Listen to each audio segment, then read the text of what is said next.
Alright guys, welcome back to the channel. As you can see, we got Jeep up on the lift. Let me turn around here. I gotta get a light, but maybe you can see right there. See that little bit of fluid right in there. That axle seal's leaking. So instead of going back with a normal axle seal, we went with these here. If I can get the box open.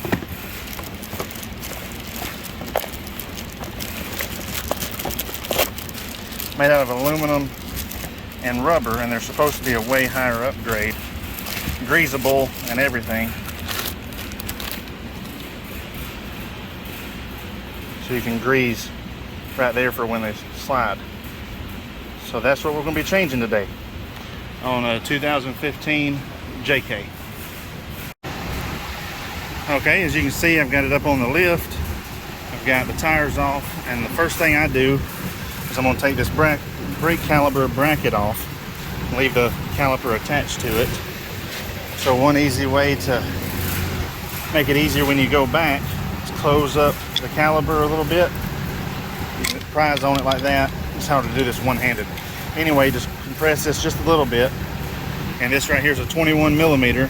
Take both of those bolts out and the whole caliper bracket and caliper and brake pads will come off.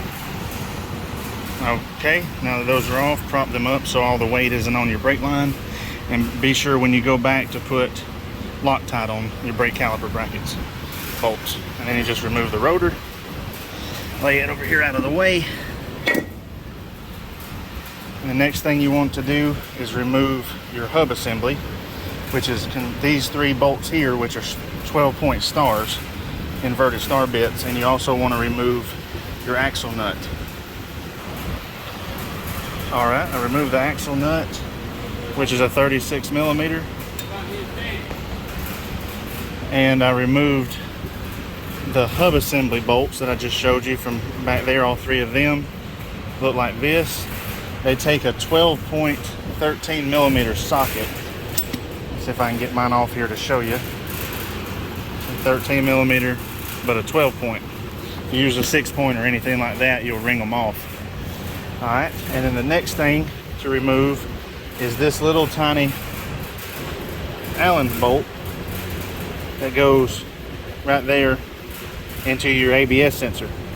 And make sure whenever you put everything back, and see how this even has Loctite on it, so this stuff doesn't vibrate off. Your axle nut, you don't have to put Loctite on because these are lock nuts, but everything else needs Loctite. So you remove that with a 5 millimeter Allen wrench, and then you just gently pull on it. Make sure you don't break it. Just gently pull up on it and get it out like that. And then once you pull this off, you'll have there'll be enough movement here to feed that back up behind your dust shield. All right, and then one thing you don't want to do is you do not want to take a hammer and hit this. What I'll usually do is if there's room, I'll put a screwdriver right here in between them and barely tap the screwdriver in between the hub and the knuckle, and then you can usually walk it out by your hand. But don't take a hammer and just beat on this, because all you're going to do is ruin your bearings. Alright, I got it loose, and so you can usually just wobble it. One thing that does help is spray a little bit of WD-40 up in here, and then that way it gets on the teeth of your axle, and it'll help it walk out. It's just hard to do with one hand. So you see how much play we've got now. So we can remove our ABS sensor out of the way so it doesn't get broke.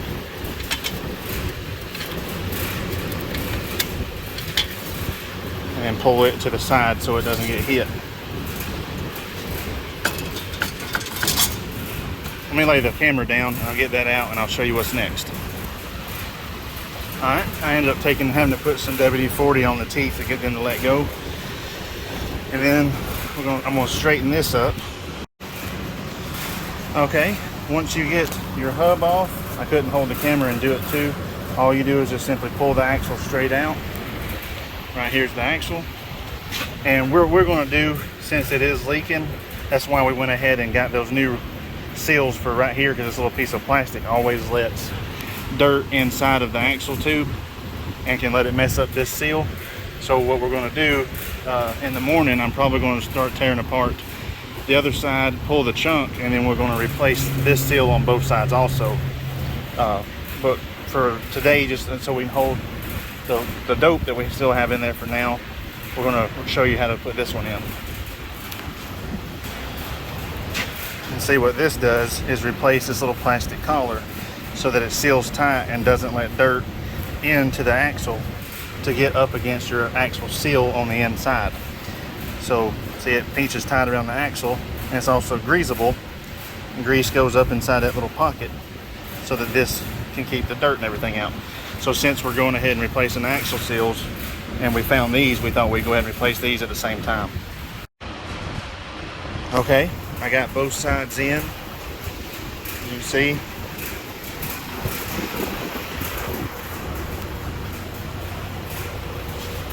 So basically what I did was took a 2x4, fits perfectly through here. I wrapped it in a red grease rag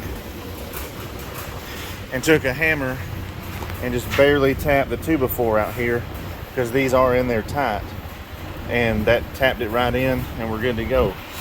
So if that's all you're doing, then you would just put it right back together. Make sure you put Loctite on your hub assembly bolts and your caliper bracket bolts. Make sure everything's got Loctite on it. Yeah, so that's how you install these.